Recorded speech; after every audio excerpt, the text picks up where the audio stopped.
50,000 ஆண்டுகளுக்கு மூத்த ஒரு தேசிய இனத்தை திராவிட இயக்க வரலாற்றுக்குள் சுருக்கிறது. பெரியாருக்கு பின் அண்ணாவுக்கு பின் என்று சுருக்குவது. இது பெரியார் மண் அண்ணா மண் என்று பேசுவது. ஏன் இது சேர சோழ பாண்டியர்கள் மண் என்று இல்ல?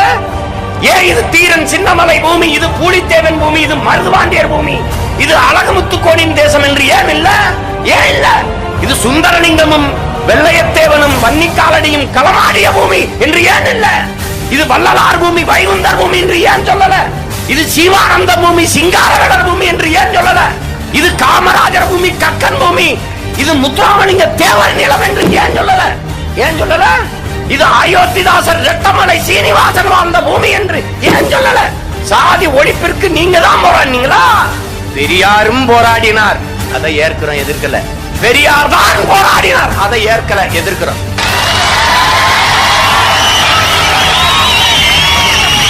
பெரியாரும் போராடினார்.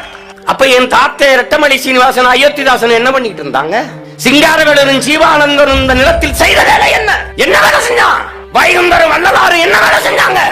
சாதி ஒழிப்பு தாண்டா வைகுந்தர் செஞ்சது, சாதி ஒழிப்பு தாண்டா வள்ளலார் என்ற மகான் செய்தது. அதெல்லாம் பேசல. பாலிய விவாகத்தை எதிர்த்தார், விதவைகள் மறுமணத்தை ஆதரித்தார். 700 கிராமத்துக்கு எல்லா சாதிக்காரனும் தண்ணி குடிக்கணும்னு ஒரே கிணறை தன் தோட்டத்தில் வெட்டி கொடுத்தார்.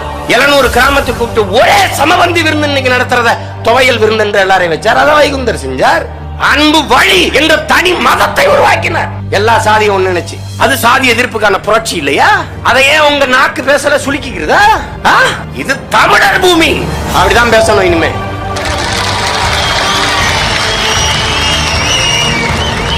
இது வள்ளுவன் பூமியடா, அறிவு மூதாட்டி அவையின் தாயகமடா, கண்ணகி பெருமாட்டியின் நிலமடா. இது பிறப்பு ஒக்கும் எல்லா உயிருக்கும் சிறப்புவா செய்தொழில் வேற்றுமையான் என்று பொதுமறை தந்த பிதாமகனின் பூமி. இது ஒண்ணும் கிடையாது, சும்மா நொறுங்கி போனது. இது என் தேசம், தமிழ் தேசம். இந்த நிலத்தின் அரசியல் என் அரசியல், தமிழ் தேச அரசியல். இங்கு வாழும் மக்களுக்கு மொழி, கலை, இலக்கியம், பண்பாடு, வேளாண்மை, காட்டு வளம், கனிம வளம், நீர்வளம், நிலவளம், கடல் வளம், இதை பாதுகாப்பது, அனைவருக்கும் கல்வி, எல்லோருக்கும் வேலை, பொருளாதார வளர்ச்சி, பெண்ணிய விடுதலை, சரியான சமமான தரமான மருத்துவம் கொடுப்பது, இதற்கெல்லாம் ஒரு அரசியல் இருக்கிறது. அது என் தேச அரசியல், தமிழ் தேச அரசியல். அப்ப நீங்க எல்லாம் எங்க அண்ணன் போராடிய போராட்டத்தை, ஈழ விடுதலை ஆதரித்தது அது ஏமாற்றா? ஈழ விடுதலை என்பது தமிழ் தேச விடுதலை, தமிழ் தேச அரசியல். அப்ப அதை ஆதரிச்சது நாங்கள் தமிழ்நாடு தமிழருக்கு என்ற முழக்கத்தை முன் வச்சோம். அப்புறம் என்ன பண்ணீங்க? மூச்சை மூடிட்டீங்களா?